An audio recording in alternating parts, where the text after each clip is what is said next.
당신이 사람이야? 국민연금을 받아서 그 여자한테 다 준 거야? 저는 70세, 집에서 말 한마디 줄어들던 밤이면 파크골프 모임으로 도망쳤어요. 다정한 인사에 체면이 살고 그래서 돈도 제가 먼저 썼습니다. 그런데 연금 들어오는 날마다 문자가 왔어요. 오늘 안에만. 그리고 단톡 캡처 한 장. 오빠, 이거 삭제해 줄까요? 오늘 제 이야기를 끝까지 들어주시면 여러분은 같은 실수를 반복하지 않으실 수 있을 거예요. 그리고 어느 지역에서 시청하고 계신지 댓글 한 번씩 부탁드립니다. 여러분의 이야기도 듣고 싶습니다. 그럼 지금부터 제가 모든 걸 읽기까지의 이야기를 있는 그대로 말씀드릴게요. 본문에 앞서 구독과 좋아요는 저희에게 큰 힘이 됩니다. 저는 70세 김태식입니다. 집에서 말 한마디 줄어들던 어느 봄부터 밤마다 파크골프 모임으로 향했어요. 현관문을 나서면 공기가 달라졌습니다. 집안의 무거운 침묵에서 벗어나는 기분이었어요. 아내는 68세 박영자. 30년을 함께 살았지만 요즘은 밥상을 같이 보는 일도 드물었습니다. 아침에 일어나면 아내는 이미 부엌에 있었어요. 설거지 소리만 들렸습니다. 저는 인사를 건넸지만 아내는 고개만 끄덕였어요. 뭘 먹을지 어디 갈지 묻는 말도 끊긴 지 오래였습니다. 저녁 식탁에 마주 앉아도 텔레비전 소리만 방을 채웠어요. 어느 날 저녁이었습니다. 뉴스를 보고 있는데 아내가 물었어요. 저녁 먹었냐고? 저는 먹었다고 했습니다. 사실 안 먹었지만 그렇게 대답했어요. 아내는 아무 말 없이 부엌으로 들어갔고 저는 채널을 돌렸습니다. 그 순간이 참 외로웠어요. 그래서 파크골프장으로 나가기 시작했습니다. 처음엔 운동 삼아서였어요. 저녁 먹고 소화도 시킬 겸 산책 겸. 그런데 가보니 거기엔 사람들이 있었습니다. 같은 시간에 나오는 사람들, 인사하는 사람들, 이름을 불러주는 사람들이요. 파크골프장 입구에 들어설 때마다 공기가 달라졌어요. 누군가 제 이름을 불러주고 오늘 컨디션이 어떤지 물어봤습니다. 그 인사가 얼마나 반가웠는지 몰라요. 집에선 아침부터 저녁까지 제 이름을 부르는 사람이 없었거든요. 저도 모르게 말이 많아지고 웃음이 늘었습니다. 모임에는 50대 후반부터 70대까지 섞여 있었어요. 다들 비슷한 사정이었습니다. 집에서 할 일 없고 시간 많고 외로운 사람들. 그 중에 58세 오서정이라는 분이 있었어요. 처음엔 그냥 같은 클럽 사람 중 한 명이었습니다. 서정 씨는 웃는 얼굴이 밝았어요. 항상 먼저 인사했고 제 타수를 칭찬해 줬습니다. 자세가 좋다며 사진을 찍어주기도 했어요. 저는 그런 관심이 오랜만이었습니다. 집에서는 제가 뭘 해도 반응이 없었으니까요. 밥을 먹든 텔레비전을 보든 산책을 가든 아내는 관심이 없었어요. 한 달쯤 지났을까요? 서정 씨와 자연스럽게 자주 이야기하게 됐습니다. 운동 끝나면 차 한잔 하자는 말도 제 입에서 먼저 나왔어요.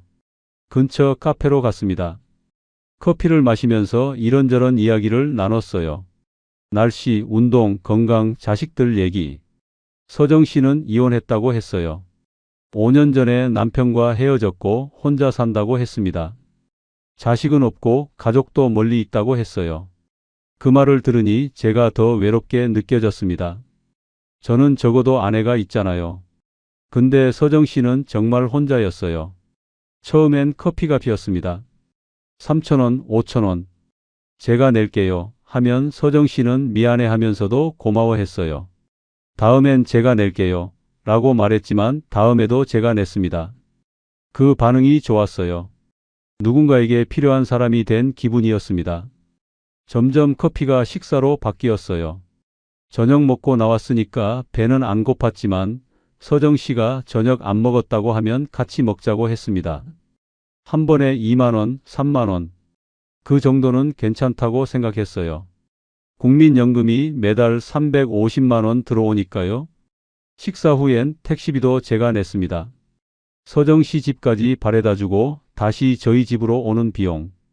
왕복 5만 원쯤 나왔어요. 서정 씨는 너무 미안해했지만 저는 괜찮다고 했습니다. 밤늦게 버스 타고 가는 것보다 택시가 안전하잖아요. 한 달에 두세 번 만났습니다. 그러면 커피값, 식사비, 택시비 합쳐서 한 번에 10만 원쯤 들었어요. 한 달이면 30만 원. 처음엔 그 정도였습니다. 연금 350만에서 30만 쓰고 생활비 200만 주고 나머지로 제가 쓰면 되니까 괜찮았어요. 몇 달이 지나면서 서정 씨가 가끔 힘든 이야기를 꺼냈습니다. 이혼 후 혼자 살면서 생활이 빠듯하다는 얘기였어요. 월세도 내야 하고 병원비도 나간다고 했습니다. 저는 그냥 들어주기만 했어요. 뭐라고 위로할 말도 없었고 제가 도와줄 수 있는 것도 없다고 생각했습니다. 근데 어느 날 모임 후에 서정 씨가 말했어요. 백화점에 같이 가자고. 옷 좀 보러 간다고 했습니다. 저는 좋다고 했어요. 할 일도 없었고 집에 가봤자 아내와 마주 앉아 있을 뿐이니까요. 백화점에 갔습니다. 서정 씨는 여성복 매장을 둘러봤어요. 이것저것 보더니 하나를 골랐습니다. 블라우스였어요. 가격표를 보니 30만 원이었습니다. 서정 씨는 예쁘다고 하면서도 비싸다며 내려놨어요. 저는 그 모습을 보고 말했습니다. 제가 사드릴게요. 서정 씨는 깜짝 놀라며 안 된다고 했어요. 너무 비싸다고 그럴 수 없다고 했습니다. 근데 저는 이미 카드를 꺼내고 있었어요. 괜찮다고 선물이라고 했습니다. 서정 씨는 정말 좋아했어요. 고맙다고 몇 번이나 말했습니다. 그 표정을 보니까 저도 기분이 좋았어요. 누군가를 기쁘게 해준다는 게 이렇게 좋은 일인지 몰랐습니다. 집에서는 아내에게 뭘 해줘도 반응이 없었거든요. 그날 밤 집에 들어가니 아내가 거실에 앉아 있었어요. 텔레비전을 보고 있었습니다. 저는 인사를 하고 방으로 들어가려는데 아내가 물었어요. 생활비 언제 주냐고. 저는 다음 달에 라고만 했습니다. 사실 이번 달은 좀 빠듯했어요. 서정 씨와 만나면서 지출이 늘었고 방금 옷값으로 30만을 썼으니까요. 통장을 확인해 보니 생각보다 적게 남아 있었습니다. 커피, 식사, 택시, 옷값 하나하나는 작았지만 모이니까 컸어요. 다음 날 아내가 또 물었습니다. 생활비 왜 안 주냐고. 저는 이번 달은 좀 빠듯하다. 다음 달엔 꼭 챙기게 해 라고 했어요. 거짓말은 아니었습니다. 정말 다음 달엔 줄 생각이었으니까요. 연금이 들어오면 되니까요. 그런데 다음 달도 비슷했습니다. 서정 씨와의 만남이 계속됐고 지출도 이어졌어요. 이번엔 가방을 사달라고 했습니다. 직접 말한 건 아니에요. 그냥 예쁜 가방이 있다고 갖고 싶다고 근데 살 형편이 안 된다고 했어요. 저는 그 말을 듣고 물었습니다. 얼마냐고. 서정 씨는 150만 원이라고 했어요. 순간 망설였습니다. 150만 원은 제게도 큰 돈이었거든요. 근데 서정 씨 표정을 보니까 그냥 사주고 싶었어요. 카드를 꺼냈습니다. 서정 씨는 정말 안 된다고 너무 비싸다고 말렸어요. 근데 저는 이미 카드를 건네고 있었습니다. 괜찮다고 선물이라고 했어요. 서정 씨는 고마워하면서도 미안해했고 저는 괜찮다고 했습니다. 그날 집에 들어가는 발걸음이 무거웠어요. 아내 얼굴을 보기가 싫었습니다. 생활비를 또 못 줬으니까요. 이번 달도 빠듯하다고 말해야 했어요. 저는 거실을 지나 방으로 바로 들어갔고 아내는 아무 말도 하지 않았습니다. 그 침묵이 더 무거웠어요. 한 달, 두 달. 제 지출은 점점 커졌고 집으로 가져가는 돈은 점점 줄었습니다. 아내는 이제 묻지도 않았어요. 그냥 냉장고 문 여는 소리, 설거지하는 소리만 들렸습니다. 저는 집에 있는 시간을 줄이고 모임에 더 자주 나갔어요. 집에 있으면 답답했습니다. 아내와 같은 공간에 있어도 대화가 없었어요. 밥 먹었냐, 어디 가냐 그런 기본적인 말도 사라졌습니다. 저는 점점 집이 아닌 파크골프장에서 시간을 보냈어요. 그러던 어느 날 연금이 들어온 직후였습니다. 서정 씨와 커피를 마시고 있었어요. 서정 씨가 웃으면서 물었습니다. 연금 들어오는 날이 언제냐고. 저는 별 생각 없이 매달 25일이라고 했어요.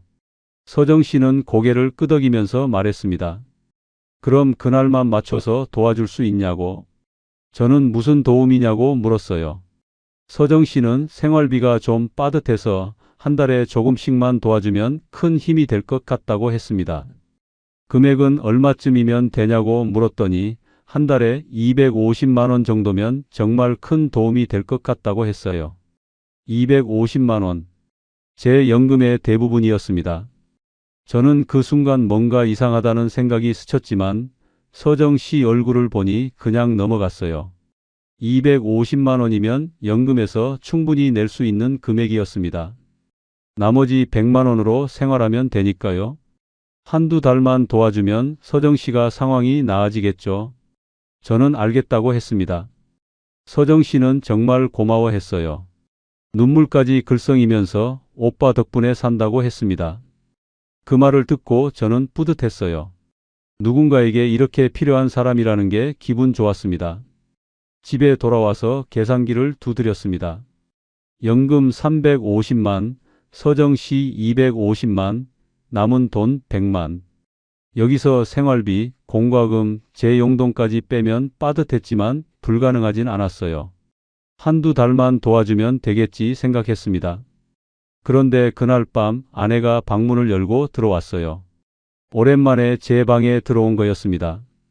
아내는 침대 끝에 앉아서 물었어요. 이번 달 생활비는 언제 주냐고. 저는 다음 주에 라고 했습니다. 아내는 한숨을 쉬었어요. 매달 다음 주라고 한다고 도대체 언제 주는 거냐고 물었습니다. 저는 대답하지 못했어요. 아내는 더 이상 묻지 않고 일어나 나가버렸습니다. 문 닫히는 소리가 유난히 크게 들렸어요. 다음 날 서정 씨에게 문자가 왔습니다. 연금 들어오는 날, 그날만 맞춰주면 된다고. 저는 알겠다고 답장했어요. 그게 시작이었습니다. 연금 날짜만 맞추면 되는 줄 알았는데 이게 얼마나 깊은 늪인지 그땐 전혀 몰랐습니다. 25일이 되면 서정 씨에게 문자가 왔어요. 아침 일찍 제가 눈뜨기도 전에 휴대폰이 울렸습니다. 오늘 연금 들어왔냐는 내용이었어요. 저는 아직 확인 안 했다고 답했습니다. 은행 앱을 열어보니 350만 원이 들어와 있었어요. 곧바로 250만 원을 보냈습니다. 송금 완료 문자를 캡처해서 서정 씨에게 보냈어요. 서정 씨는 고맙다는 말과 함께 하트 이모티콘을 보냈습니다. 그게 첫 달이었어요. 그때만 해도 한두 달이면 끝날 줄 알았습니다. 남은 100만 원으로 한 달을 살아야 했어요. 공과금 고지서를 보니 생각보다 금액이 컸습니다. 전기세, 수도세, 관리비까지 합치니 40만 원이 넘었어요. 아내한테 생활비도 줘야 하는데 남은 돈으론 부족했습니다. 저는 아내에게 20만 원을 건넸어요. 아내는 돈을 받아들고 물었습니다. 이게 다냐고. 저는 이번 달은 좀 빠듯하다고 다음 달엔 더 줄게 라고 했어요. 아내는 아무 말 없이 돈을 들고 나갔습니다.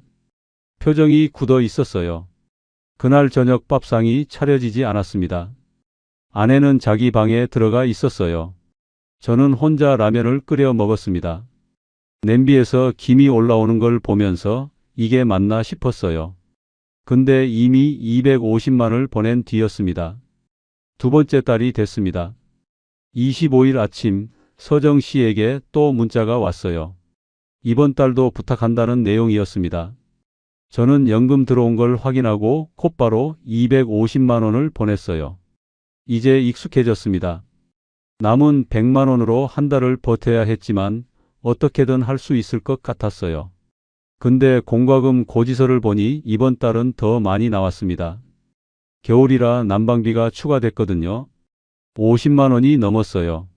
아내는 생활비를 요구했고 저는 또 20만 원을 건넸습니다. 아내는 받지 않으려 했어요. 일단 돈 필요 없다고 차라리 주지 말라고 했습니다. 저는 그래도 받으라고 다음 달엔 꼭 제대로 줄게 라고 했어요. 아내는 결국 돈을 받았지만 제 얼굴을 보지 않았습니다. 그냥 돌아서서 나갔어요. 저는 혼자 남아서 통장을 봤습니다. 30만 원이 남아 있었어요. 한 달을 이걸로 어떻게 버티냐고요? 세 번째 달이 됐습니다. 제 통장에 들어온 연금을 확인하자마자 서정 씨에게 250만 원을 보냈어요. 이제는 생각할 틈도 없이 자동으로 움직였습니다. 그런데 그달은 제 개인 지출이 좀 있었어요. 병원에 가야 했습니다. 요즘 허리가 안 좋아서 정형외과에 갔어요. 진료비랑 약값이 나왔습니다.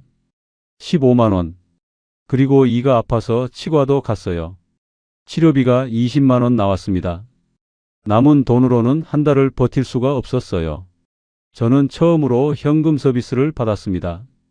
카드 한도에서 50만 원을 뽑았어요. ATM 기계 앞에 서서 한참을 망설였습니다. 이자가 붙는 건 알았지만 한 달만 버티면 되니까 괜찮다고 생각했어요. 다음 달 연금에서 갚으면 되니까요. 근데 이자가 생각보다 높았습니다. 월 1.5%, 연 18%, 50만 원 빌리면 한 달에 7천 원씩 이자가 붙었어요. 별거 아닌 것 같지만 계속 쌓이면 무서운 금액이었습니다. 네 번째 달이 됐어요. 연금 350만 원이 들어왔고 서정 씨에게 250만 원을 보냈습니다. 그런데 지난달 현금 서비스 이자가 붙어서 나온 돈이 100만이 아니라 90만 원쯤 됐어요. 또 모자랐습니다. 이번엔 카드론을 받았어요. 30만 원. 은행 앱에서 신청하니 바로 승인됐습니다. 너무 쉬웠어요. 그게 무섭다는 걸 그땐 몰랐습니다. 돈이 쉽게 생기니까 갚는 것도 쉬울 거라고 착각했어요. 다섯 번째 달, 여섯 번째 달, 매달 25일마다 서정 씨에게 250만 원이 나갔습니다. 제 통장엔 점점 빚이 쌓였어요. 현금 서비스, 카드론. 갚으려고 받았던 돈이 이자 때문에 더 커졌습니다. 악순환이었어요. 아침에 일어나면 휴대폰에 문자가 와 있었습니다. 카드 결제일 안내, 대출 이자 납부 안내, 연체 경고. 하루에 서너 통씩 왔어요. 저는 그 문자들을 지우고 또 지웠습니다. 아내는 마트에서 카드가 결제 안 된다고 전화했어요. 한도 초과라는 메시지가 떴다고 했습니다. 저는 당황해서 다른 카드 쓰라고 했고 아내는 화난 목소리로 끊었어요. 집에 들어가기가 두려웠습니다. 그날 밤 아내가 물었어요. 왜 카드 한도가 다 찼냐고. 저는 요즘 지출이 좀 있었다. 곧 정리될 거다 라고만 했습니다. 아내는 더 이상 묻지 않았어요. 그냥 방으로 들어가 버렸습니다. 문 잠그는 소리가 들렸어요. 저는 거실 소파에 앉아서 휴대폰을 봤습니다. 서정 씨와의 대화창에는 고맙다는 메시지들이 가득했어요. 하트, 박수, 웃는 얼굴 이모티콘. 그 메시지들을 보면 위로가 됐습니다. 누군가 제게 고마워하고 있다는 사실이 저를 붙들어줬어요. 일곱 번째 달이 됐습니다. 연금이 들어오자마자 서정 씨에게 250만 원을 보냈어요. 이제는 자동처럼 움직였습니다. 생각할 틈도 없이 송금부터 했어요. 그러고 나서 남은 돈을 봤는데 카드론 이자를 빼니 70만 원밖에 안 남았습니다. 그 돈으로 한 달을 어떻게 버티냐고요? 못 버텼어요. 저는 또 카드론을 받았습니다. 50만 원. 통장을 보니 빚이 200만 원을 넘어가고 있었어요. 이러다간 안 되겠다 싶었지만 서정 씨에게 말을 꺼낼 수가 없었습니다. 서정 씨는 가끔 파크골프 모임에서 다른 사람들 앞에서 저를 칭찬했어요. 오빠가 정말 좋은 분이라고 자기를 많이 도와준다고 했습니다. 다른 사람들은 부러워했어요. 저는 그 시선이 좋았습니다. 여덟 번째 달이 됐습니다. 아내가 생활비를 강하게 요구했어요. 이번 달엔 반드시 달라고 했습니다. 손자 생일 선물도 사야 하고 명절 준비도 해야 한다고 했어요. 저는 50만 원을 건넸고 아내는 이게 다냐고 물었습니다. 저는 지금 이게 전부라고 했어요. 아내는 한참을 저를 보다가 말했습니다. 당신 요즘 이상하다고. 뭐가 이상하냐고 물었더니 아내는 대답하지 않았습니다. 그냥 돈을 들고 방으로 들어갔어요. 그날 밤 저는 혼자 남아서 텔레비전을 켰습니다. 뉴스가 나왔어요. 노인 사기 관련 뉴스였습니다. 로맨스 스캠, 보이스피싱, 투자 사기. 저는 채널을 돌렸어요. 그 뉴스를 보고 싶지 않았습니다. 화면에 뭐가 나오는지 하나도 들어오지 않았어요. 머릿속엔 숫자만 떠올랐습니다. 250만, 250만, 250만. 지금까지 총 2천만이 나간 거였어요. 이자까지 합치면 더 많았습니다. 9번째 달이 됐습니다. 연금날이 되기 전부터 서정 씨에게 문자가 왔어요. 이번 달도 25일 맞죠? 저는 네 라고 답했습니다. 그런데 그 문자 뒤에 한 줄이 더 있었어요. 이번 달은 날짜 꼭 맞춰주세요. 중요한 일이 있어서요. 저는 알겠다고 답하고 25일이 되자마자 250만 원을 보냈습니다. 서정 씨는 곧바로 고맙다고 답했어요. 그런데 그 뒤로 며칠 동안 연락이 없었습니다. 파크골프 모임에도 안 나왔어요. 저는 불안했습니다. 집에선 아내가 계속 저를 의심하는 눈빛으로 봤어요. 매달 생활비가 줄어드니까 당연했습니다. 어느 날 아내가 제 휴대폰을 보려고 했어요. 비밀번호 알려달라고 했습니다. 저는 거부했어요. 안 된다고 했습니다. 아내는 왜 안 되냐고 숨길 게 뭐냐고 물었어요. 저는 대답하지 못했습니다. 보여줄 수 없었어요. 송금 내역이 다 찍혀 있었으니까요. 아내와 제 사이에 보이지 않는 벽이 생겼습니다. 아침에 일어나도 인사하지 않았고 밥도 따로 먹었어요. 텔레비전도 각자 방에서 봤습니다. 같은 집에 살지만 남남처럼 지냈어요. 10번째 달이 왔습니다.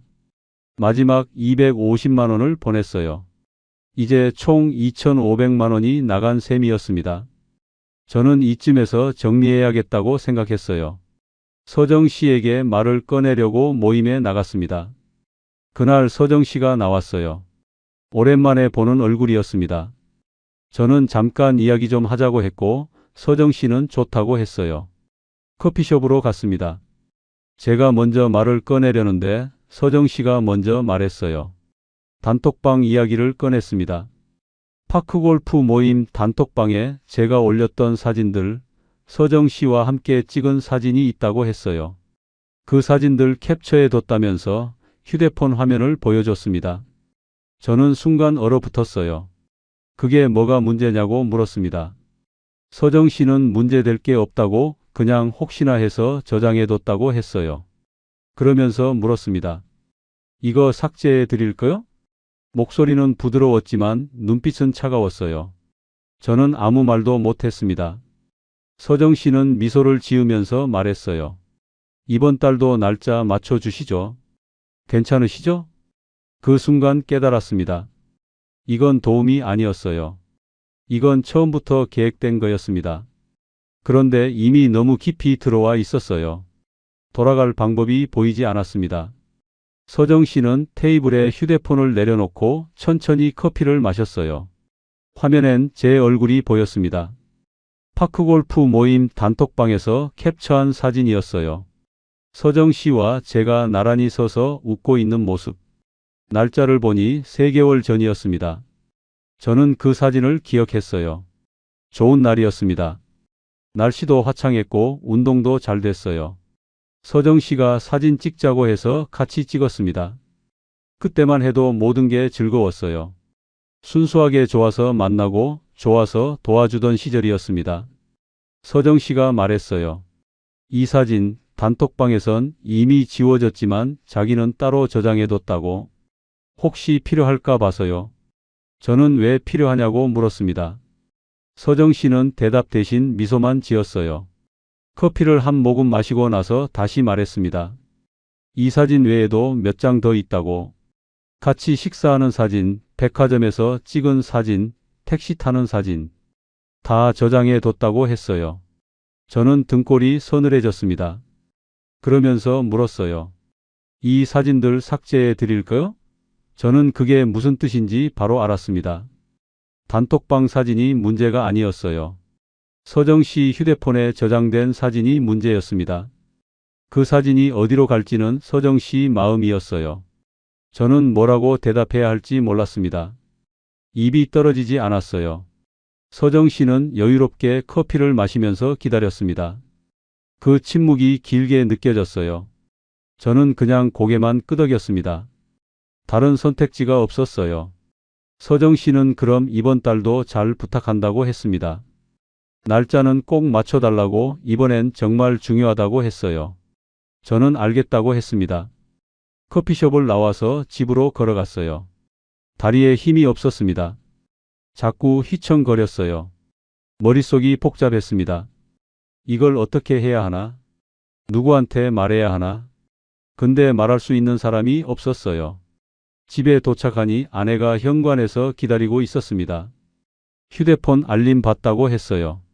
매달 같은 날 같은 금액이 나간다고 했습니다. 아내가 제 통장 알림을 어떻게 받는지 모르겠어요. 아마 제 휴대폰을 받나 봅니다. 저는 사업 관계라고 둘러댔습니다. 무슨 사업이냐고 물으니 투자라고 했어요. 뭘 투자하냐고 물으니 대답하지 못했습니다. 아내는 계속 물었지만 저는 입을 다물었어요. 아내는 통장 보여달라고 했습니다. 저는 안 된다고 했어요. 아내 목소리가 높아졌습니다. 왜 안 되냐고, 뭘 숨기냐고 물었어요. 30년을 같이 살았는데 이런 적 없었다고, 대체 무슨 일이냐고 소리쳤습니다. 저는 아무 대답도 할 수 없었어요. 그냥 방으로 들어가 버렸습니다. 아내는 문 앞에서 한참을 서 있었어요. 숨소리가 들렸습니다. 울고 있는 것 같았어요. 저는 문을 열 수 없었습니다. 한참 뒤에 아내가 돌아갔습니다. 발소리가 멀어졌어요. 거실에서 텔레비전 소리가 들렸습니다. 저는 침대에 누워서 천장을 봤어요. 형광등이 흔들리는 것 같았습니다. 다음 날 서정 씨에게 문자가 왔어요. 이번 달은 조금 일찍 보내줄 수 있냐고 물었습니다. 급한 일이 생겼다고 했어요. 저는 연금이 아직 안 들어왔다고 했습니다. 서정 씨는 그럼 다른 방법으로라도 해달라고 했어요. 다른 방법이 뭐가 있었을까요? 저는 카드론을 또 받았습니다. 이번엔 100만 원. 한도가 거의 찼지만 간신히 받을 수 있었어요. 승인될 때까지 기다리는 시간이 길게 느껴졌습니다. 그 돈을 서정 씨에게 보냈어요. 서정 씨는 고맙다고, 오빠 덕분에 산다고 했습니다. 연금 들어오면 나머지도 부탁한다고 했어요. 저는 알겠다고만 답했습니다. 연금날이 됐습니다. 350만 원이 들어왔고 나머지 150만 원을 보냈어요. 그달엔 총 250만 원이 나갔지만 이미 카드론 100만을 먼저 썼으니까 제 손에 남은 건 거의 없었습니다. 빚은 300만 원을 넘어갔어요. 아내는 냉장고에 반찬이 떨어져도 말하지 않았습니다. 저도 묻지 않았어요. 우리는 같은 집에서 각자 살고 있었습니다. 밥도 따로 먹고 말도 섞지 않았어요. 아침에 일어나면 아내는 이미 밖에 나가 있었습니다. 저는 점점 집을 피했어요. 아침 일찍 나가서 저녁 늦게 들어왔습니다. 파크골프 모임도 매일 나갔어요. 근데 서정 씨를 보면 불편했습니다. 좋아서 만나던 사람이 이제는 무서웠어요. 몇 주가 지나고 서정 씨가 또 연락했습니다. 이번엔 좀 큰 금액이 필요하다고 했어요. 얼마냐고 물었더니 1,500만 원이라고 했습니다. 저는 깜짝 놀랐어요. 그런 돈 어떻게 만드냐고 물었습니다. 서정 씨는 적금 있지 않냐고 물었어요. 있긴 했습니다. 5년 만기 적금이 하나 있었어요. 만기가 6개월 남았지만 해지하면 1,500만 원쯤 나왔습니다. 서정 씨는 그걸 해지해 달라고 했어요. 저는 안 된다고 했습니다. 그건 노후 자금이라고, 아내랑 같이 모은 돈이라고 했어요. 서정 씨는 이해한다면서도 자기도 급하다고 했습니다. 그러면서 다시 물었어요. 단톡 사진 삭제해 드릴까요? 저는 할 말이 없었습니다. 그 사진이 어떻게 쓰일지 알고 있었어요. 아내한테 가면 이혼이었습니다. 자식들한테 가면 창피였어요. 모임 사람들한테 가면 체면이 구겨졌습니다. 며칠을 고민했어요. 잠도 안 왔습니다. 밤새 뒤척이다가 새벽에 일어났어요. 거울을 보니 제가 아닌 것 같았습니다. 얼굴은 수척해지고 눈에는 핏줄이 서 있었어요. 아내 얼굴도 못 봤습니다. 밥도 제대로 못 먹었어요. 입맛이 없었습니다. 뭘 먹어도 모래 씹는 것 같았어요. 체중이 5kg 빠졌습니다. 결국 은행에 갔어요. 적금 해지 신청서를 썼습니다. 손이 떨려서 글씨가 제대로 안 써졌어요. 직원이 물었습니다. 만기까지 얼마 안 남았는데 해지하냐고 이자 손해가 크다고 했어요. 저는 급한 일이 있다고만 했습니다. 직원은 더 이상 묻지 않고 처리해 줬어요. 돈이 나왔습니다. 1,500만 원. 봉투에 담긴 현금이 무겁게 느껴졌어요. 서정 씨에게 연락했습니다. 만나자고 했어요. 카페에서 만나 봉투를 건넸습니다. 서정 씨는 봉투를 받아들고 확인했어요. 세어보지도 않고 가방에 넣었습니다. 정말 고맙다고 했어요. 손을 잡으면서 오빠 덕분에 산다고 했습니다. 이번이 마지막이라고 이제 괜찮을 것 같다고 했어요. 그 말이 위로가 됐습니다. 순간적으로 남아요. 집에 돌아오니 아내가 통장 정리를 하고 있었어요. 제 적금 통장도 펼쳐져 있었습니다. 거실 테이블 위에 통장들이 쭉 늘어서 있었어요. 적금 통장, 예금 통장, 연금 통장. 아내는 하나씩 들여다보고 있었습니다. 언제 해지했냐고 물었어요. 저는 대답하지 못했습니다. 아내는 휴대폰도 들고 있었어요. 제 휴대폰이었습니다. 송금 내역이 화면에 떠 있었어요. 매달 25일 250만 원 같은 계좌로. 아내는 천천히 일어났습니다. 휴대폰을 테이블에 내려놓고 저를 봤어요. 눈에 눈물이 고여 있었습니다. 목소리가 떨렸어요. 당신이 사람이야? 국민연금을 받아서 그 여자한테 다 준 거야? 저는 아무 말도 못하고 서 있었습니다. 아내는 통장을 던지면서 소리쳤어요. 당신 미쳤어? 30년 모은 돈을 매달 들어오는 연금을 다 어디다 줬어? 울먹이면서 물었어요. 도대체 어디에 쓴 거냐고, 누구한테 준 거냐고. 매달 같은 날, 같은 금액, 10개월이 넘게. 그게 뭐냐고 소리쳤습니다. 저는 고개를 숙였어요. 아내의 목소리가 더 떨렸습니다. 당신 여자 있지? 그 여자가 누구야? 송금 받는 그 사람이 누구냐고 물었어요. 저는 부인했습니다. 아니라고 했어요. 그럼 뭐냐고, 1,500만 원이 어디로 간 거냐고, 매달 250만 원이 어디로 간 거냐고 소리쳤습니다. 총 얼마를 준 거냐고, 대체 얼마를 날린 거냐고 물었어요. 저는 대답할 수 없었습니다. 아내는 한참을 울다가 방으로 들어갔어요. 문 잠그는 소리가 들렸습니다. 저는 거실에 혼자 남았어요. 테이블 위에 통장들이 흩어져 있었습니다. 제 휴대폰을 집어들었어요. 송금 내역이 그대로 떠 있었습니다. 스크롤을 내리니 끝도 없이 나왔어요. 250만, 250만, 250만. 같은 날짜, 같은 금액, 같은 계좌로. 그날 밤 휴대폰을 봤어요. 서정 씨에게 문자가 와 있었습니다. 다음 달 연금도 날짜 맞춰서 부탁한다는 내용이었어요. 저는 휴대폰을 던지고 싶었지만 그러지 못했습니다. 그냥 화면을 꺼버렸어요. 다음 날도 그 다음 날도 아내는 방에서 나오지 않았습니다. 밥도 안 먹었어요. 저는 문 앞에서 밥 먹으라고 말했지만 대답이 없었습니다. 사흘째 되는 날 아내가 나왔어요. 짐을 싸고 있었습니다. 어디 가냐고 물었더니 동생 집에 간다고 했어요. 당분간 떨어져 있겠다고 했습니다. 저는 붙잡지 못했어요. 붙잡을 자격이 없었습니다. 아내는 가방을 들고 현관으로 향했어요. 문을 열면서 한번 뒤돌아봤습니다. 눈물이 흐르고 있었어요. 문이 닫혔습니다. 저는 혼자 남았어요. 집이 너무 조용했습니다. 아무 소리도 들리지 않았어요. 저는 소파에 앉아서 한참을 멍하니 있었습니다. 휴대폰이 울렸어요.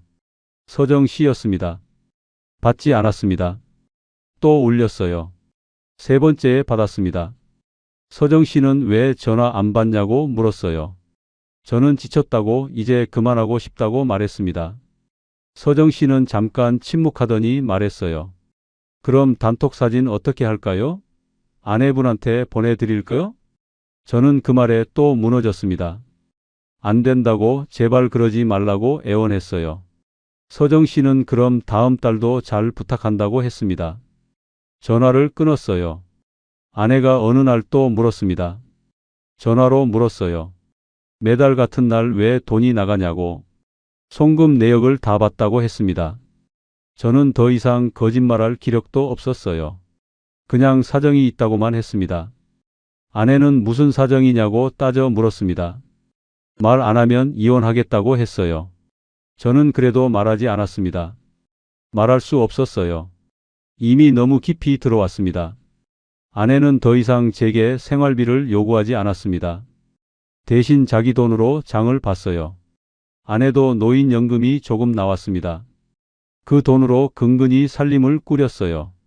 저는 그게 더 미안했지만 뭐라고 말할 수가 없었습니다. 매달 25일이면 서정 씨에게 250만 원이 나갔습니다. 제 손에 남은 돈은 빚 갚기에도 모자랐어요. 카드론 이자, 현금 서비스 이자, 매달 20만 원씩 이자만 나갔습니다. 집안 공기가 차가워졌어요. 겨울이었지만 난방을 잘 안 틀었습니다. 아내는 전기료 아낀다고 두꺼운 옷을 입고 지냈어요. 저도 방에서 이불을 뒤집어 쓰고 있었습니다. 아내는 제 얼굴을 보지 않았습니다. 저도 아내를 피했어요. 밥상은 따로 차려졌습니다. 아내는 부엌에서 먹고 저는 방에서 먹었어요. 같은 공간에 있어도 말이 없었습니다. 그 침묵이 말보다 더 아팠어요. 어느 날 아내가 제 방문을 두드렸습니다. 오랜만에 들어오더니 조용히 침대 끝에 앉았어요. 한참을 말없이 앉아 있다가 물었습니다. 도대체 뭐 때문에 이러냐고. 마지막으로 한 번만 솔직하게 말해달라고 했어요. 여자가 있으면 있다고 말하라고, 사업이 망했으면 망했다고 말하라고 했습니다. 뭐든 말하면 같이 해결하겠다고 했어요. 저는 대답하지 못했습니다. 말할 수 없었어요. 어디서부터 어떻게 설명해야 할지 몰랐습니다. 그리고 설명한다고 해서 이해받을 수 있을 것 같지 않았어요. 아내는 한참을 기다리다가 일어났습니다. 나가면서 말했어요. 이제 당신 맘대로 살아. 나도 내 맘대로 살게. 저는 그 말이 무슨 뜻인지 알았지만 붙잡지 못했습니다. 그럴 자격이 없었어요. 며칠 뒤 서정 씨에게 또 연락이 왔습니다. 이번엔 더 큰 금액이 필요하다고 했어요. 2천만 원. 저는 그런 돈 없다고 했습니다. 정말로 한 푼도 없다고 했어요. 서정 씨는 예금 있지 않냐고 물었습니다. 있긴 했어요. 비상금으로 모아둔 예금이 2천만 원쯤 있었습니다. 10년 넘게 조금씩 모은 돈이었어요. 정말 급할 때 쓰려고 모은 거였습니다. 서정 씨는 내일 정리 들어간다고 했어요. 오늘이 마지막 기회라고 했습니다. 저는 뭘 정리하냐고 물었어요. 서정 씨는 대답하지 않았습니다. 그냥 오늘 안에만 보내달라고 제발 부탁한다고 했어요. 목소리가 다급했어요. 처음으로 서정 씨가 급해하는 걸 봤습니다. 그 목소리에 저도 흔들렸어요. 혹시 정말 급한 일이 있는 건 아닐까? 혹시 정말 위험한 상황인 건 아닐까? 저는 또 은행에 갔습니다. 예금 해지 신청서를 쓰면서 손이 떨렸어요. 직원이 괜찮냐고 물었습니다. 얼굴이 안 좋아 보인다고 했어요. 저는 괜찮다고 했습니다. 괜찮지 않았지만요. 돈이 나왔습니다. 2천만 원. 이번엔 현금이 아니라 계좌이체로 받았어요. 통장에 찍힌 2천만 원을 보면서 이게 마지막이라고 스스로에게 말했습니다. 서정 씨에게 바로 보냈어요.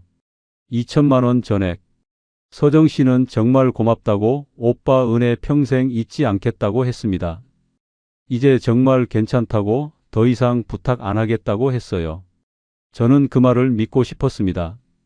정말 이제 끝이라면 4천만 원으로 끝난다면 그래도 다행이라고 생각했어요. 더 이상 빠져나가지 않는다면요. 집에 돌아오니 아내가 없었습니다. 짐도 없었어요. 옷장을 보니 아내 옷들이 다 사라져 있었습니다. 화장대도 텅 비어 있었어요. 메모 한 장이 식탁 위에 있었습니다. 동생 집에 있겠습니다.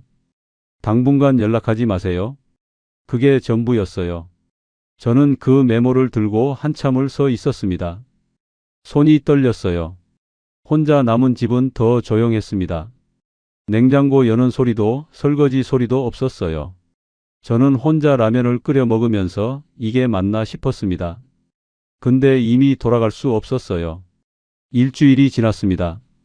아내한테 전화했어요. 받지 않았습니다. 문자를 보냈어요. 읽음 표시도 안 떴습니다. 아내 동생한테도 전화했지만 동생은 아내가 만나고 싶지 않다고 했어요. 열흘째 되는 날 아내가 전화했습니다. 짧게 말했어요. 이제 따로 살자고. 같이 있어봐야 서로 힘들다고 했습니다. 저는 아무 말도 못했어요. 아내는 차분하게 말했습니다. 이혼까지는 아니어도 일단 떨어져 지내보자고. 당신은 당신 인생 살고 나는 내 인생 살겠다고 했어요. 저는 고개를 끄덕였습니다. 전화 너머로 전달되지 않았지만요. 반대할 수 없었어요. 제가 이 상황을 만들었으니까요. 아내는 집 문제를 어떻게 할 거냐고 물었습니다. 저는 아내가 가지라고 했어요.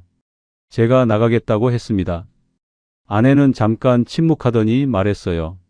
알았다고. 그리고 끊었습니다. 저는 휴대폰을 내려놓고 방을 둘러봤어요.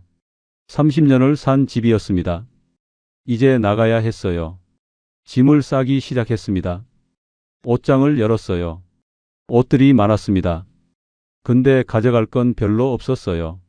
가방 하나에 넣을 만큼만 챙겼습니다.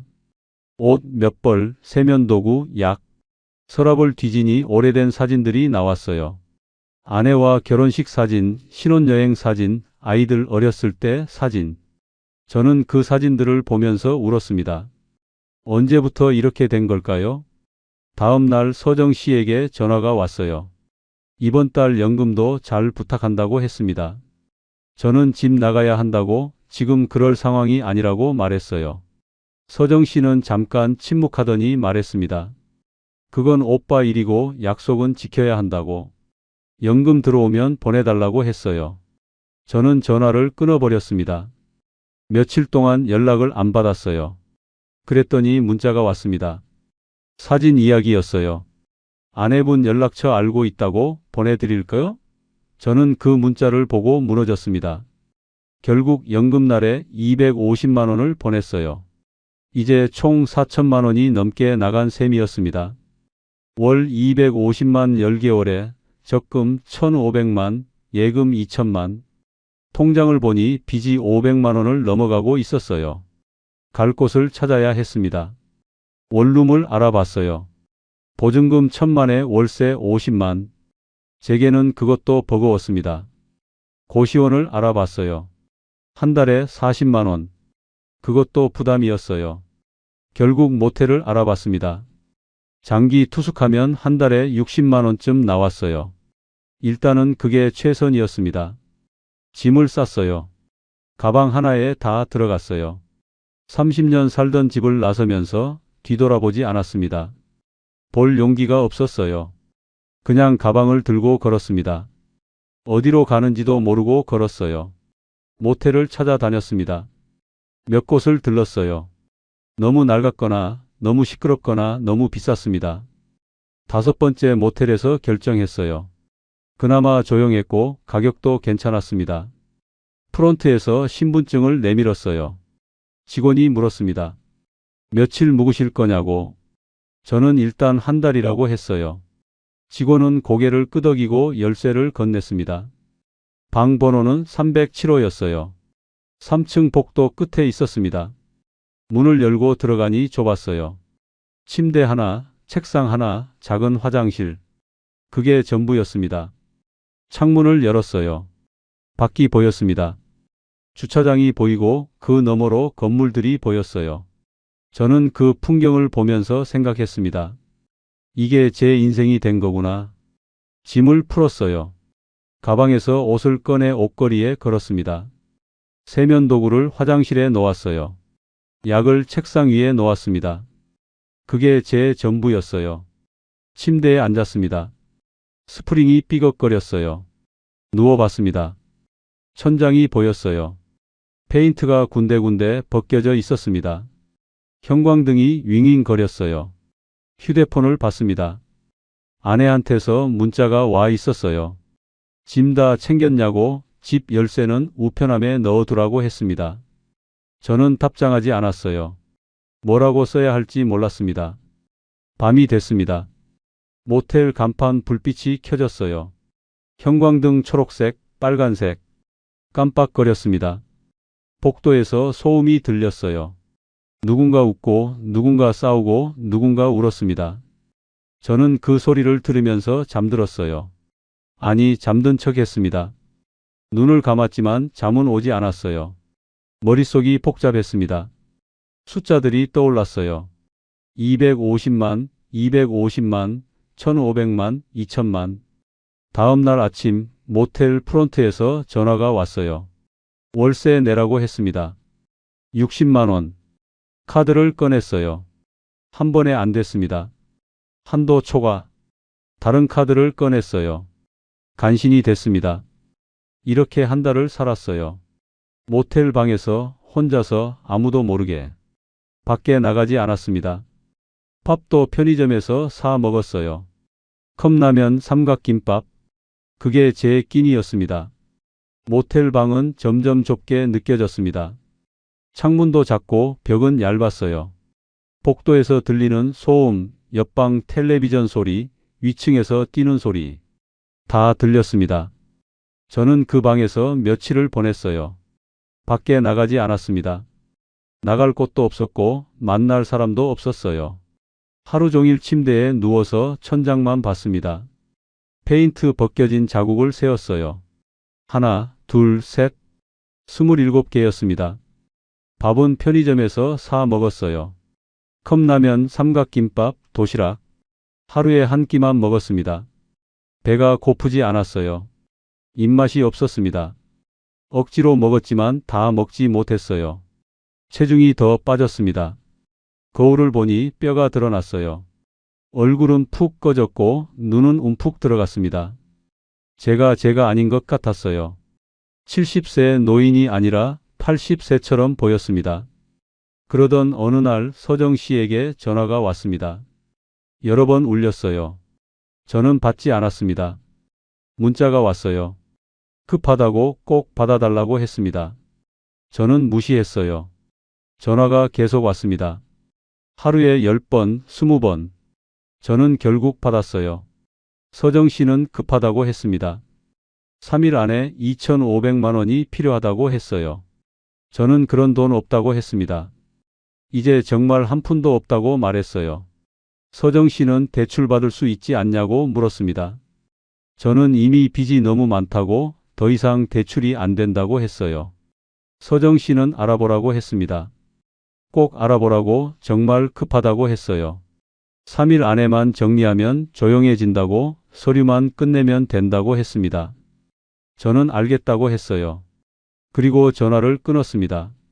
3일이라는 시한이 머릿속을 짓눌렀어요. 저는 은행 앱을 열어서 대출 가능 금액을 조회했습니다. 신용대출로 2,500만 원이 나올 수 있다고 떴어요. 이자는 연 12%, 한 달에 25만 원씩 이자가 붙었습니다. 감당할 수 없는 금액이었어요. 제 연금으로는 절대 갚을 수 없었습니다. 근데 서정 씨가 또 문자를 보냈어요. 3일 안에만 정리하면 정말 끝난다고 이번이 진짜 마지막이라고 했습니다. 저는 그 말을 믿고 싶었어요. 이게 정말 마지막이라면 끝낼 수 있다면 그 뒤엔 평화로울 거라고 생각했습니다. 저는 대출 신청 버튼을 눌렀어요. 은행에 가야 했습니다. 오랜만에 모텔을 나섰어요. 햇빛이 눈부셨습니다. 사람들이 많았어요. 다들 바쁘게 걸어갔습니다. 저는 그 사이를 걸으면서 제가 이 세상에 속하지 않는 것 같았어요. 은행에 도착했습니다. 대출 창구로 갔어요. 직원이 신청서를 건넸습니다. 용도가 뭐냐고 물었어요. 저는 개인 사정이라고만 했습니다. 직원은 이자가 높으니 신중하게 생각하라고 했어요. 저는 괜찮다고 했습니다. 괜찮지 않았지만요. 신청서를 작성했어요. 심사에 30분 정도 걸렸습니다. 저는 의자에 앉아서 기다렸어요. 시계를 봤습니다. 초침이 느리게 움직였어요. 승인됐다고 했습니다. 2,500만 원이 통장에 들어왔어요.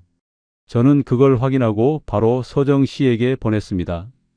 송금 완료 문자를 캡처해서 보냈어요. 서정 씨는 고맙다고 답했습니다.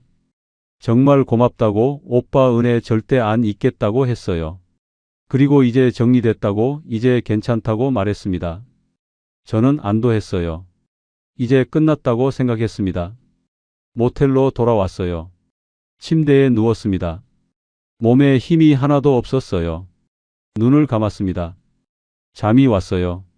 오랜만에 깊이 잤습니다. 이틀이 지났습니다. 서정 씨에게 또 전화가 왔어요. 저는 받지 않으려 했습니다. 근데 계속 걸려왔어요. 받았습니다. 서정 씨는 마지막으로 1,500만 원만 더 필요하다고 했어요. 저는 미쳤냐고 소리쳤습니다. 3일 전에 끝이라고 하지 않았냐고, 2,500만이 마지막이라고 하지 않았냐고 소리쳤어요. 서정 씨는 상황이 바뀌었다고 했습니다. 예상 못한 일이 생겼다고 했어요. 저는 더 이상 못한다고 했습니다. 정말로 한 푼도 없다고, 대출도 더 이상 안 된다고 말했어요. 서정 씨는 보험 있지 않냐고 물었습니다. 해지하면 1,500만 원쯤 나오지 않냐고요. 저는 전화를 끊어버렸습니다. 휴대폰을 던졌어요. 벽에 부딪혀 떨어졌습니다. 화면이 깨졌어요. 저는 소리쳤습니다. 아무도 듣지 못하게 벽을 향해 소리쳤어요. 며칠 동안 연락을 안 받았습니다. 휴대폰 전원을 껐어요. 근데 불안했습니다. 서정 씨가 뭘 할지 몰랐어요. 사진을 어디 보낼지 몰랐습니다. 사흘째 되는 날 문자가 와 있었어요. 단톡 사진 이야기였습니다. 그 사진 어떻게 할 거냐고, 아내분한테 보낼까요? 자식분들한테 보낼까요? 물었습니다. 저는 무너졌어요. 결국 보험사에 전화했습니다. 해지 신청을 했어요. 20년 넘게 붙던 보험이었습니다.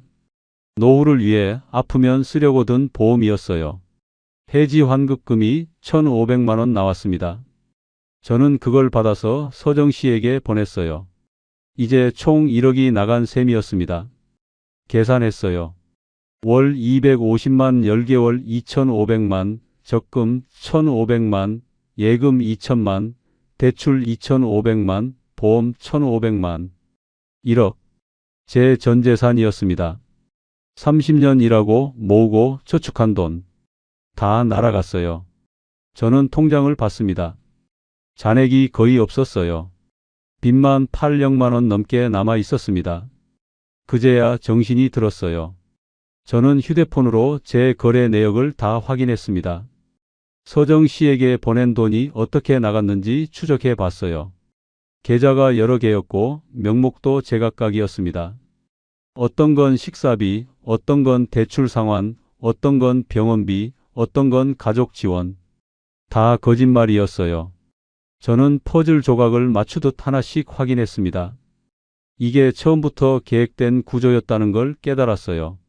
서정 씨는 처음부터 저를 타겟으로 삼았습니다. 외로운 남자, 돈 있는 남자, 체면 중요한 남자, 아내와 사이 안 좋은 남자. 저는 완벽한 먹잇감이었어요. 그걸 이제야 알았습니다. 파크골프 모임도 우연이 아니었던 것 같아요. 서정 씨가 저를 고른 거였습니다. 제 상황을 파악하고 약점을 찾고 접근했어요. 처음부터 끝까지 계획이었습니다.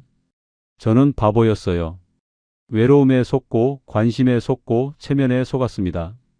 누군가 저를 필요로 한다는 착각에 빠져서 모든 걸 잃었어요.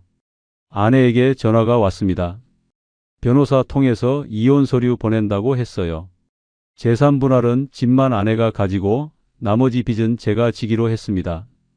아내는 끝까지 이유를 묻지 않았어요. 알고 싶지 않았던 것 같습니다. 아니면 이미 알고 있었을지도 몰라요. 남편이 바보였다는 걸, 다른 여자한테 속았다는 걸, 돈을 다 날렸다는 걸요. 이혼 서류가 왔습니다. 저는 서명했어요. 30년 결혼이 종이 한 장으로 끝났습니다. 펜을 들고 이름을 쓰는데 손이 떨렸어요. 글씨가 비뚤어졌습니다. 서류를 우편함에 넣고 모텔로 돌아왔어요. 방에 누워서 천장을 봤습니다. 형광등이 윙윙거렸어요. 얇은 벽 너머로 누군가 웃는 소리가 들렸습니다. 저는 그 소리를 들으면서 생각했어요. 이게 제 인생의 끝인가? 70세, 혼자, 빚만 남은 채로 모텔 방에서 이렇게 끝나는 건가? 카드 결제를 하려는데 승인이 안 됐습니다. 한도 초과. 저는 다른 카드를 꺼냈어요. 이것도 안 됐습니다. 세 번째 카드로 겨우 결제했어요. 모텔비 60만 원. 통장을 확인했습니다. 빚은 800만 원을 넘어갔고 다음 달 연금에서 대출 이자만 빼면 남는 게 거의 없었어요. 저는 계산기를 두드렸지만 답이 나오지 않았습니다. 밖에 나가서 담배를 피웠어요. 원래 담배를 안 피웠는데 요즘은 피웁니다. 편의점에서 한 갑 사서 모텔 뒤편에서 피워요. 담배 연기가 하늘로 올라갔습니다. 저는 그 연기를 보면서 생각했어요. 나도 저렇게 사라지면 편할까? 아무도 모르게 조용히 사라지면 괜찮을까? 모텔 복도를 걸었습니다. 형광등이 깜빡거렸어요. 끝까지 가니 비상구가 있었습니다. 저는 그 앞에 서서 한참을 있었어요. 문을 열면 뭐가 나올까 궁금했습니다. 손잡이를 잡았어요. 차가웠습니다. 저는 그 차가움을 느끼면서 문을 열지 못했어요. 그냥 서 있었습니다. 형광등 불빛 아래서 혼자서요. 모텔에서 한 달을 보냈습니다. 매일 똑같았어요. 아침에 눈 뜨고 천장 보고 형광등 소리 듣고 얇은 벽 너머 소음 듣고 다시 잠들었습니다. 밖에 나가지 않았어요. 나갈 이유도 만날 사람도 없었습니다. 편의점만 갔습니다. 하루에 한 번 밤에 사람 없을 때 나갔어요. 컵라면 하나, 삼각김밥 하나, 물 한 병. 그게 제 하루 식사였습니다. 계산할 때 직원과 눈을 마주치지 않았어요. 고개를 숙이고 돈을 냈습니다. 체중이 10kg 빠졌어요. 거울을 보면 뼈만 남은 것 같았습니다. 옷이 헐렁해졌어요. 벨트를 조여도 바지가 흘러내렸습니다. 신발도 커진 것 같았어요. 그러던 어느 날 휴대폰이 울렸습니다. 서정 씨였어요. 이번 달 연금 들어왔냐고 물었습니다. 25일이 지났으니까요. 저는 전화를 받지 않았어요. 문자가 왔습니다. 이번 달도 250만, 오늘 안에만. 저는 통장을 확인했어요. 연금 350만 원이 들어와 있었습니다. 대출 이자 빼니까 300만이 조금 넘게 남았어요. 그중 250만을 보내면 제 손엔 50만 밖에 안 남습니다. 모텔비도 못 내는 금액이었어요. 근데 손가락이 움직였습니다. 송금 화면을 켰어요. 서정 씨 계좌번호를 입력했습니다. 금액 칸에 250만을 쳤어요. 확인 버튼 앞에서 멈췄습니다. 왜 제가 또 이러고 있는지 모르겠었어요.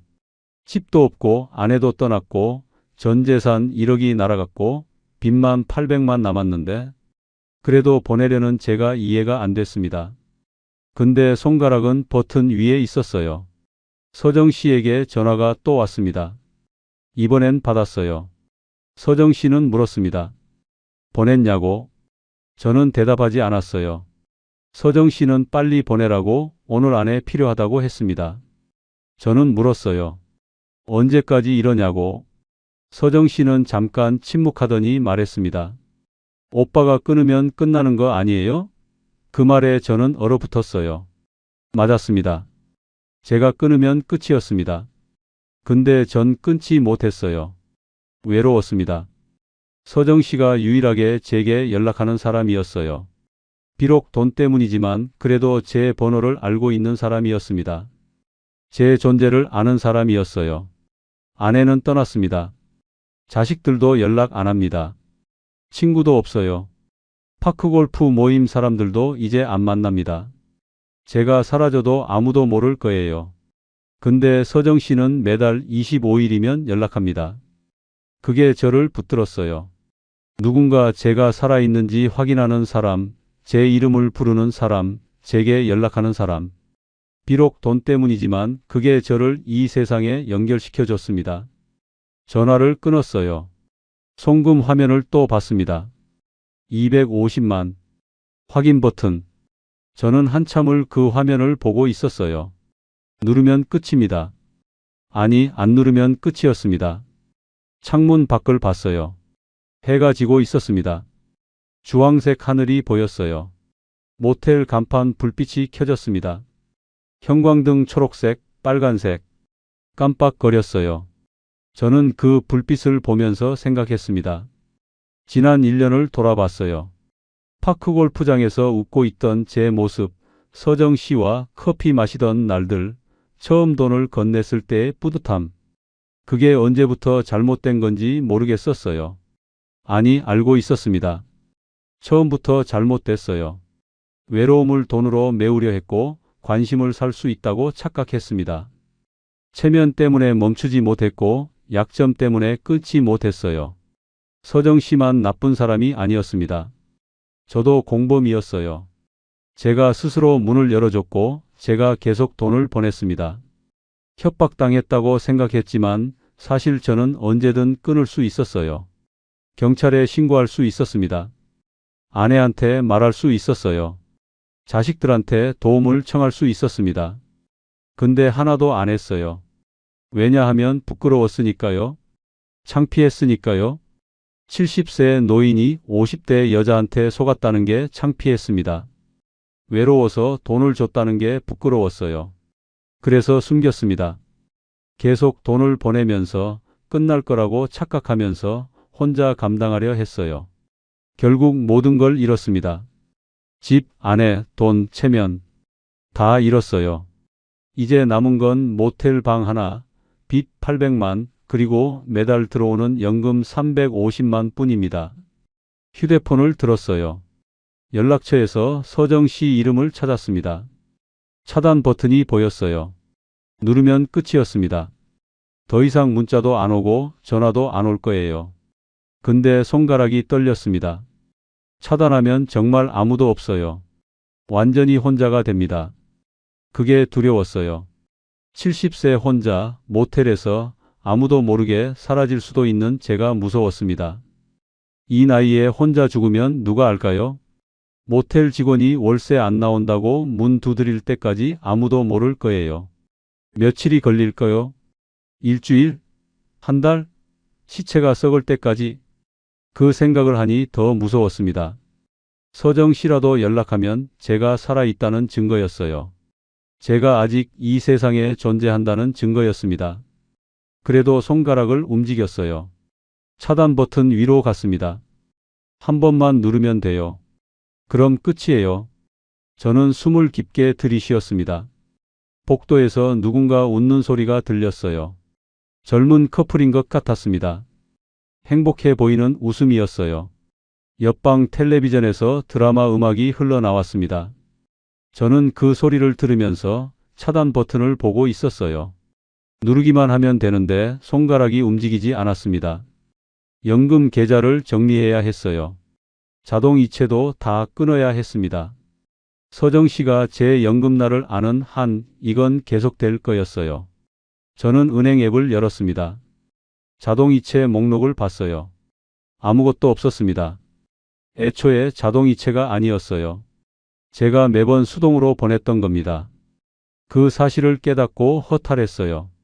결국 차단밖에 없었습니다. 서정 씨 번호를 차단하고 새 번호를 만들고 연금 계좌도 바꾸는 수밖에요. 근데 그러면 정말 끝이었습니다. 돌아갈 수 없는 끝. 새 번호를 만들면 누가 연락할까요? 아무도 없었어요. 아내도 아니고 자식들도 아니고 친구도 없습니다. 완전히 혼자가 되는 거예요. 휴대폰 화면을 봤습니다. 차단 버튼이 여전히 거기 있었어요. 손가락이 그 위에 있었습니다. 누르기만 하면 돼요. 근데 전 아직 누르지 못하고 있었어요. 모텔 복도 끝으로 걸어갔습니다. 비상구 앞에 섰어요. 형광등이 깜빡거렸습니다. 저는 휴대폰을 들고 차단 버튼을 보면서 혼자 중얼거렸어요. 내가 끊어야 끝난다. 근데 끊을 수 있을까요? 정말 이게 마지막 일까요? 차단 버튼을 누르고 나면 저는 어떻게 살아야 할까요? 70세 혼자 빚만 남은 채로요. 매일 이 모텔 방에서 형광등 소리 들으면서, 얇은 벽 너머 다른 사람들 삶의 소리 들으면서 혼자 살아야 하나요? 아무도 제 이름을 부르지 않는 세상에서요? 연금은 계속 들어옵니다. 매달 350만 원, 이자 빼면 300만, 모텔비 빼면 240만. 그 돈으로 한 달을 살 수 있어요. 밥 먹고, 옷 사고, 약 사고. 근데 그게 삶인가요? 그냥 숨만 쉬는 거 아닌가요? 아무 의미 없이, 아무 관계 없이, 아무 목적 없이 그냥 살아만 있는 거요. 서정 씨한테 돈 보내는 게 나쁜 건 알아요. 속고 있는 것도 알아요. 근데 적어도 그건 뭔가 하는 거였습니다. 누군가와 연결되는 거였어요. 비록 돈으로지만요. 차단하면 뭐가 남나요? 아무것도 없어요. 그냥 모텔 방에서 혼자 죽을 날만 기다리는 거예요. 그게 더 나은 건가요? 여러분이라면 어떻게 하시겠어요? 차단 버튼을 누르시겠어요? 아니면 이번 달도 보내시겠어요? 외로움과 돈, 둘 중에 뭘 선택하시겠어요? 댓글로 여러분의 생각을 들려주세요. 그리고 어느 지역에서 보고 계신지도 남겨주시면 감사하겠습니다. 여러분의 이야기도 듣고 싶어요. 저는 아직 이 버튼 앞에 서 있습니다. 손가락은 여전히 화면 위에 있고요. 모텔 복도 형광등이 깜빡거리고 누군가 옆방에서 웃고 저는 여기 서 있어요. 언젠가는 누르겠죠. 아니면 또 보낼지도 모르겠습니다. 오늘은 아닐 수도 있어요. 내일도 아닐 수도 있고요. 다음 달 25일이 되면 또 고민할 것 같아요. 그런데 그때도 누르지 못하면 그 다음 달도 계속 보내게 될까요? 죽을 때까지요? 연금 다 털릴 때까지요? 그건 저도 아직 모르겠어요. 지금은 그냥 이 버튼 앞에 서 있을 뿐이에요. 누를지 말지 아직 모르겠습니다. 여러분은 어떻게 생각하세요? 끝까지 보신 분들은 지금 화면 왼쪽 재생 목록부터 눌러서 같은 흐름의 사연들을 이어서 보세요. 그리고 오른쪽 추천 영상은 이 지옥이 시작된 첫 단추가 더 선명하게 나옵니다. 지금 바로 하나만 눌러주시면 그대로 이어집니다.